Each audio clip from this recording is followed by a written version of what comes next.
नमस्कार, दिन भर की बड़ी खबरों में स्वागत है आपका। मैं हूं आंचल। आज इस बुलेटिन में बात होगी लोकसभा चुनाव के लिए दूसरे चरण के मतदान की।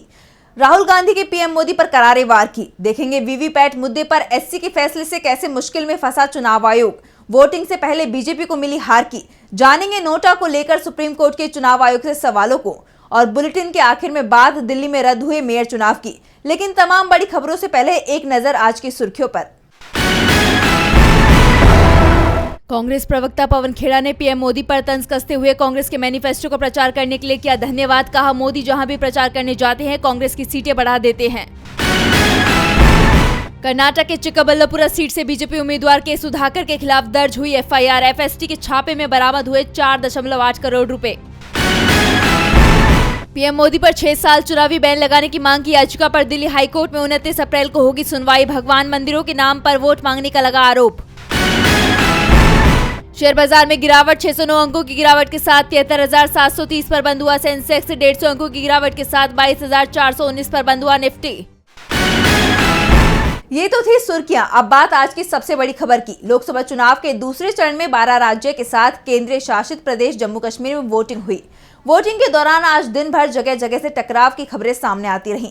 राजस्थान, यूपी, पश्चिम बंगाल, त्रिपुरा, मणिपुर, हर जगह हंगामा दिखाई दिया, जिसे लेकर इंडिया गठबंधन ने चुनाव आयोग में शिकायत दर्ज कराई। साथ ही बीजेपी पर गंभीर आरोप लगाए। तो दूसरे चरण में कितना हुआ मतदान और क्यों बीजेपी दिख रही है मुश्किल में, देखिए इस रिपोर्ट में। पहले चरण में बीजेपी को बड़ा झटका लगने के संकेत मिले थे और दूसरे चरण में पार्टी के बच्चे कुछ अरमान फेल होते दिखाई दे रहे हैं।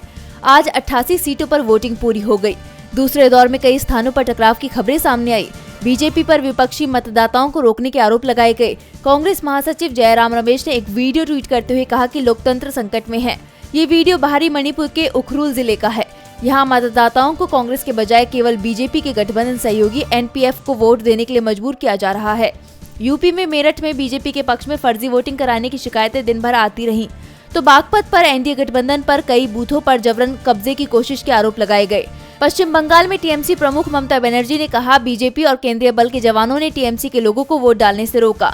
चुनाव आयोग कार्यालय में शिकायतों का दौर जारी रहा। इस बीच चुनाव आयोग की तरफ से पहले दौर के मतदान के आंकड़े भी सामने आ गए हैं और इन आंकड़ों ने बीजेपी की नींद उड़ा दी है, क्योंकि पहले चरण के मुकाबले इस बार बीजेपी को और भी बड़ा नुकसान उठाने के संकेत मिल रहे हैं। इसके बाद से ही बीजेपी नेता दबाव में दिखाई देने लगे हैं। 400 पार की बातें अब सुनाई नहीं दे रही हैं। पार्टी को अब अपनी हार दिखाई देने लगी है। दूसरे चरण की 88 सीटों पर 68% से ज्यादा वोटिंग हुई है। सबसे ज्यादा वोट त्रिपुरा में 81% पड़े हैं, तो यूपी में सबसे कम 56% वोटिंग हुई है। दूसरे चरण में मणिपुर में 80, पश्चिम बंगाल और छत्तीसगढ़ में 76 और असम में 75% वोटिंग हुई है। केंद्र शासित प्रदेश जम्मू कश्मीर में भी 70% से ज्यादा वोट पड़े हैं। दूसरे चरण में करीब 68% मतदान हुआ है। अंतिम आंकड़े बढ़ भी सकते हैं।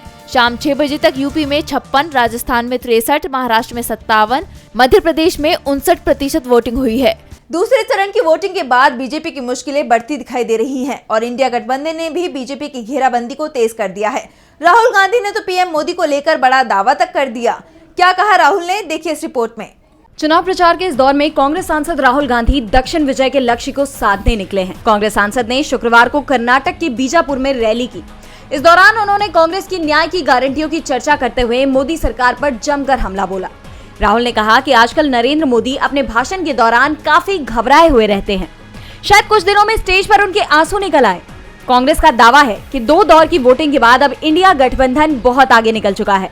इसी के चलते अब बीजेपी नेताओं के चेहरे मुरझाने लगे हैं। कर्नाटक की कांग्रेस सरकार की उपलब्धि गिनाते हुए राहुल ने कहा कि कांग्रेस ने कर्नाटक में जो गारंटियां दी थी उन्हें पूरा कर दिखाया है, जिससे यहाँ के लोगों को बहुत फायदा मिल रहा है। लेकिन नरेंद्र मोदी ने पिछले 10 साल में सिर्फ गरीबों का पैसा छीना है। नरेंद्र मोदी कुछ लोगों को अरबपति बनाते हैं, कांग्रेस सरकार करोड़ों लोगों को लखपति बनाएगी। राहुल ने बीजेपी पर आरोप लगाते हुए कहा कि उन्होंने देश के 22 लोगों को उतना धन दे दिया जितना देश के 70 करोड़ लोगों के पास है। इसलिए कांग्रेस पार्टी बेरोजगारी और महंगाई को मिटाकर आपको भागीदारी देगी।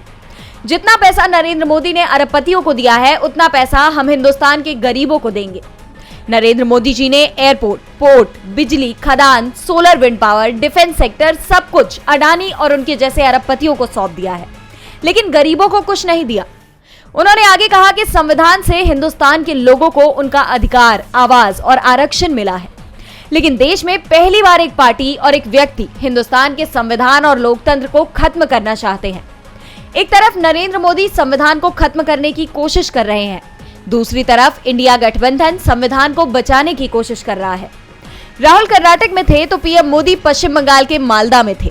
यहाँ एक बार फिर उन्होंने मंगलसूत्र और विरासत टैक्स पर बयान दिया, जबकि इसके खिलाफ चुनाव आयोग में उनकी शिकायत होने पर कार्रवाई करते हुए आयोग ने पीएम से जवाब भी मांग लिया है। बीजेपी नेता घबराए हुए दिखाई दे रहे हैं तो ईवीएम वीवीपैट के मुद्दे पर सुप्रीम कोर्ट के फैसले ने चुनाव आयोग की चिंता को बढ़ा दिया है।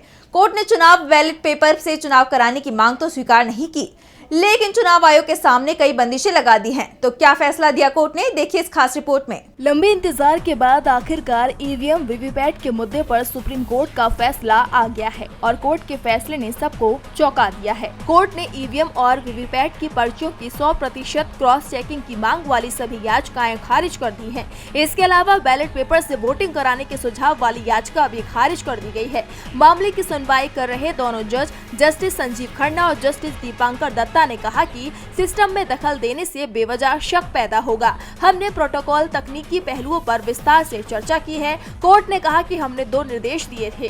पहला, सिंबल लोडिंग की प्रक्रिया पूरी होने के बाद सिंबल लोडिंग यूनिट को सील करके 45 दिन तक स्टोर रखा जाए और दूसरा, उम्मीदवार चाहे तो चुनाव परिणाम घोषित होने के 7 दिन के भीतर रिजल्ट की दोबारा जाँच की मांग कर सकता है। ऐसी स्थिति में माइक्रो कंट्रोलर की मेमोरी की जाँच इंजीनियर के द्वारा की जाएगी और इसका खर्च कैंडिडेट को उठाना होगा। सुप्रीम कोर्ट ने अहम फैसले में साफ कह दिया है कि मतदान ईवीएम मशीन से ही होगा और 45 दिनों तक वीवीपैट की ये पर्चियां उम्मीदवारों के हस्ताक्षर के बाद सुरक्षित रहेंगी। लेकिन कोर्ट के इस फैसले को लेकर याचिकाकर्ताओं में विपक्षी दलों में भारी असंतोष नजर आ रहा है और चुनाव को लेकर गंभीर सवाल खड़े हो गए हैं। सबसे बड़ा सवाल ये उठ रहा है कि अगर उम्मीदवार की अपील पर जांच में किसी वोट में गड़बड़ी पाई गई तो क्या ये चुनाव दोबारा करवाए जाएंगे? सुप्रीम कोर्ट के फैसले ने देश के सबसे बड़े चुनाव को लेकर ही असमंजस की अब स्थिति पैदा कर दी है। एक तरफ ईवीएम वीवीपैट पर एससी के फैसले से विपक्ष खुश नहीं है, तो वहीं बीजेपी के लिए आज झटके पर झटके ही मिलते दिखाई दिए।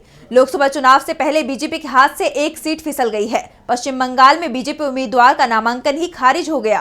क्या है पूरा मामला, देखिए इस रिपोर्ट में। सूरत सीट पर निर्विरोध जीत को लेकर बीजेपी आसमान में उड़ रही थी, लेकिन अब जो खबर सामने आई है उससे वो आसमान से सीधा जमीन पर गिर पड़ी है। सूरत सीट तो पहले से ही बीजेपी का गढ़ मानी जाती थी। अगर पार्टी निर्विरोध नहीं भी जीतती तो वोटिंग में भी उसके जीत के चांस ज्यादा थे। लेकिन अब बीजेपी को बड़ा झटका देने वाली खबर सामने आई है। पश्चिम बंगाल की बीरभूमि सीट से बीजेपी उम्मीदवार देवाशीष धर का नामांकन रद्द कर दिया गया है। बीजेपी उम्मीदवार ने अपने नामांकन के साथ अनापत्ति प्रमाण पत्र जमा नहीं किया था, जिसके चलते चुनाव आयोग ने नामांकन रद्द करने की कार्रवाई की। देवाशीष धर पूर्व आईपीएस अधिकारी हैं और बीते महीने ही उन्होंने आईपीएस पद से इस्तीफा दिया था और बीजेपी ने तुरंत ही उन्हें अपना उम्मीदवार घोषित कर दिया था। नामांकन रद्द होने पर धर ने कहा कि कुछ तकनीकी कारणों से मेरा नामांकन रद्द हुआ है। पार्टी नेताओं से चर्चा के बाद मैं कलकत्ता हाईकोर्ट के दरवाजे खटखटाऊंगा। बीजेपी ने धर की जगह देवतनु भट्टाचार्य को अपना नया उम्मीदवार घोषित कर दिया है, लेकिन उन्हें पार्टी का चुनाव चिन्ह नहीं मिल पाएगा क्योंकि बीजेपी की तरफ से फॉर्म बी देवाशीष के लिए ही जारी किया गया था। दरअसल 2021 में हुए बंगाल विधानसभा चुनाव के बाद ममता बनर्जी की सरकार ने देवाशीष धर को निलंबित कर दिया था। विधानसभा चुनावों के समय धर कूच बिहार के एसपी थे। वहां सीतलकुची जिले में मतदान के दौरान हुए हंगामे के बाद सुरक्षा बलों की गोली से टीएमसी के 4 समर्थकों की जान चली गई थी। मामले में ममता सरकार ने सीआरपीएफ पर सख्त एक्शन लेने की मांग की थी, लेकिन धर ने चुनाव आयोग को जो रिपोर्ट भेजी थी वो पूरी तरह से सीआरपीएफ के फेवर में थी, जिसके बाद ममता उनसे नाराज हो गई थी। जहां एक तरफ बंगाल में बीजेपी को जोरदार झटका लगा है, तो वहीं सूरत में बीजेपी उम्मीदवार की निर्विरोध जीत को लेकर सुप्रीम कोर्ट ने चुनाव आयोग से जवाब मांग लिया है।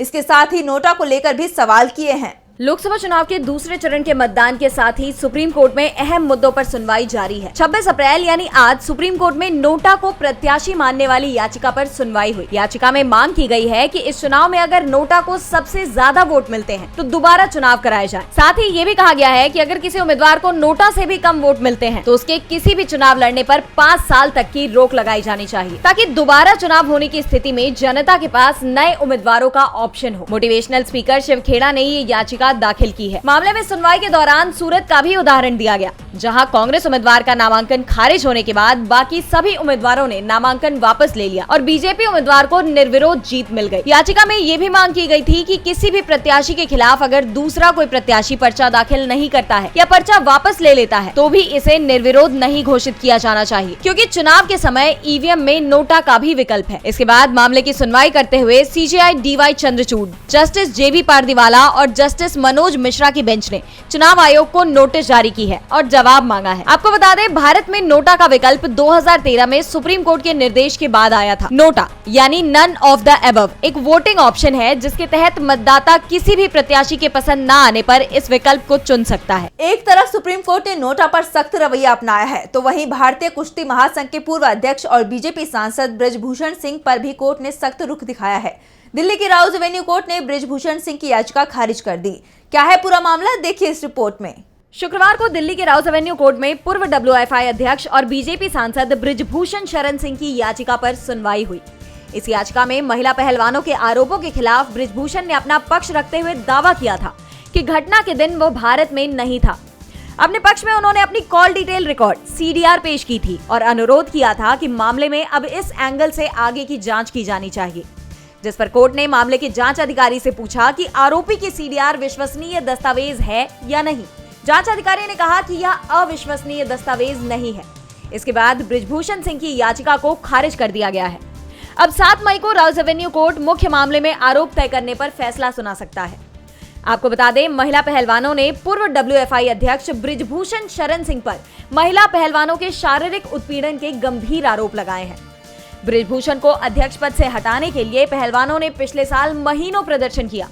देश भर की जनता ने महिला पहलवानों की मांग का समर्थन किया। फिलहाल ये मामला राउज एवेन्यू कोर्ट में है। हालांकि दिल्ली पुलिस ने 15 जून 2023 को अदालत को एक रिपोर्ट सौंपी थी, जिसमें कुछ महिला पहलवान से जुड़े मामले को रद्द करने का अनुरोध किया गया था, क्योंकि उनके पिता ने जांच के बीच में ये चौंकाने वाला दावा किया था कि उन्होंने सिंह से बदला लेने के लिए उनके खिलाफ यौन उत्पीड़न के झूठे आरोप लगाए थे। लेकिन मामले में जांच अभी भी जारी है। बहरहाल इस मामले में बीजेपी भी संकट में फंस गई है, क्योंकि बृजभूषण पहले ही पार्टी को अपने तीखे तेवरों का एहसास करा चुके हैं। ऐसे में अगर बीजेपी ने बृजभूषण का टिकट काट दिया तो बगावत हो सकती है और टिकट दिया तो पार्टी दूसरी मुसीबत में फंस जाएगी। और बुलेटिन के आखिर में देखेंगे बीजेपी पर लगे गंभीर आरोपों को। आपने बीजेपी पर हार के डर से दिल्ली मेयर चुनाव रद्द कराने के आरोप लगाए हैं। दिल्ली मेयर और डिप्टी मेयर के चुनाव पर विवाद हो रहा है। मेयर चुनाव टलते ही सियासी टकराव बढ़ गया है। चुनाव टालने के लिए आम आदमी पार्टी ने बीजेपी को दोषी ठहराया है। क्यों टला है मेयर चुनाव, देखिए इस खास रिपोर्ट में। दिल्ली में 26 अप्रैल को नगर निगम के मेयर और डिप्टी मेयर का चुनाव होना था। इस चुनाव को लेकर चुनाव आयोग ने भी मंजूरी दे दी थी। आयोग ने अपने पत्र में लिखा कि लोकसभा चुनाव के दौरान होने वाले मेयर और डिप्टी मेयर चुनाव को लेकर आयोग को कोई आपत्ति नहीं है। वहीं अब MCD ने चुनाव टलने का औपचारिक नोटिस जारी कर दिया है। हालांकि चुनाव टालने के लिए आम आदमी पार्टी ने बीजेपी और उपराज्यपाल दोनों की आलोचना की है। आम आदमी पार्टी का कहना है कि बीजेपी ने हार के डर से चुनाव रद्द करा दिए हैं। बता दें कि चुनाव रद्द होने के बाद मौजूदा मेयर और डिप्टी मेयर ही रूटीन काम देखेंगे। चुनाव के लिए आम आदमी पार्टी और बीजेपी दोनों ही अपने उम्मीदवारों का ऐलान कर चुकी थी। मेयर चुनाव में कांग्रेस आम आदमी पार्टी का समर्थन कर रही थी और अब सवाल ये है कि आखिर इस चुनाव को टालने के पीछे वजह क्या है।